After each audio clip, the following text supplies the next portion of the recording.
What's up YouTube, Saf here on Super Saf TV, and in this video we're going to be doing a detailed speed test between the iPhone 6s versus the Samsung Galaxy S6.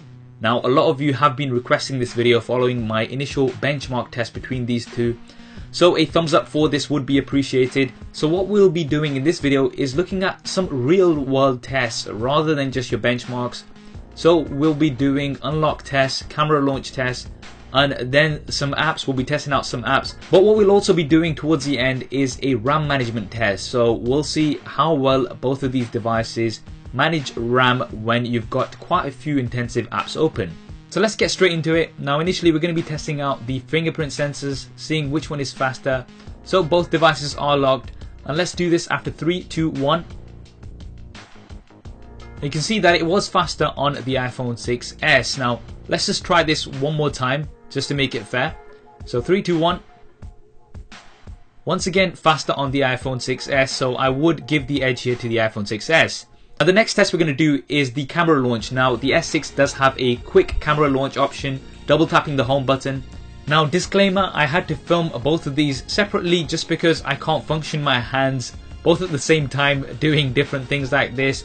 So they have been filmed separately to make this as fair as possible. Now here you can see that the S6 does launch faster with the iPhone 6s. Using Touch ID, it actually unlocks the device straight away without actually taking you to the lock screen, so you do have to go ahead and launch the app yourself. Now if you want not to use Touch ID, doing this test again and launching the camera from the lock screen, it still does load faster on the Samsung Galaxy S6. Now before we move on, just to show you that there are no recent apps open at this time, and we'll be opening apps freshly and then we'll be testing out the RAM management. Now let's move on to some browser tests. So we've got the native browsers on here, Safari on the iPhone 6s and Samsung's default browser here, and we've opened a private window on both devices so that there's nothing in the cache, and we'll be going on to BBC News.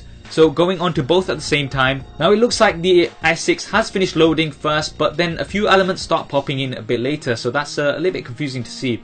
So now let's just accept cookies and we'll open up the latest article on there. So opening both up at the same time. Now once again it seems like the S6 the loading bar did finish quicker, but then we still had a few elements sort of pop in.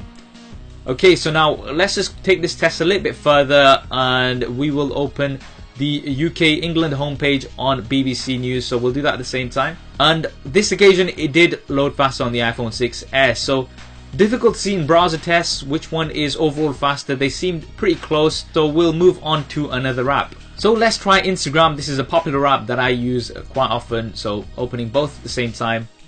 Did finish loading quicker on the S6, even if it was very slightly.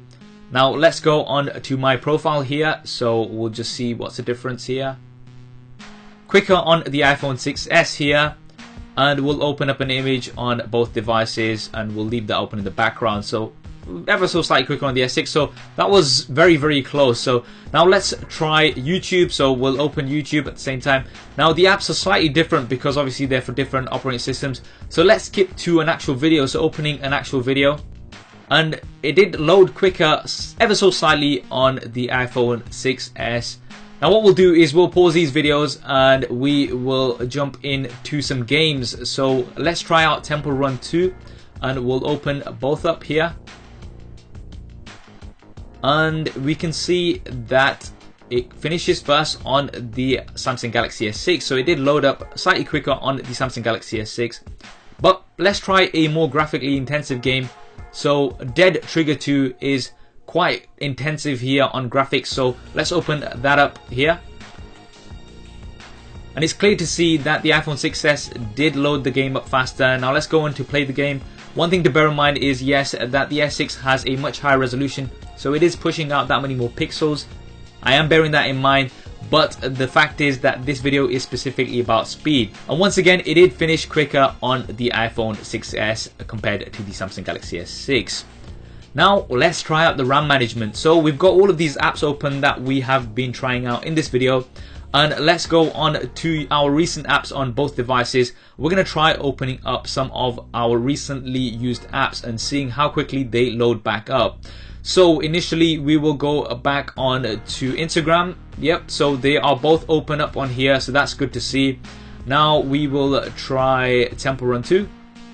once again where we left them, so that's pretty good as well. So let's go ahead and continue this test. So we'll go ahead and try Dead Trigger 2. That's probably the most intensive here, and that is still open and at the same point, so that is good to see. So the game is still paused. Now let's carry on and we will try out the YouTube video. So let's go into the YouTube video and see if that's still at the same place. Now it looks like, yep, we have to reload the video on the Samsung Galaxy S6. On the iPhone 6s it is still there, so it looks like the RAM management issues of the S6 are starting to kick back in. So now let's carry on this test and we'll go back on to the browser. So let's go over onto the browser, so see if our web page is still open on both devices. We've got no cuts here, so we're seeing exactly how it is.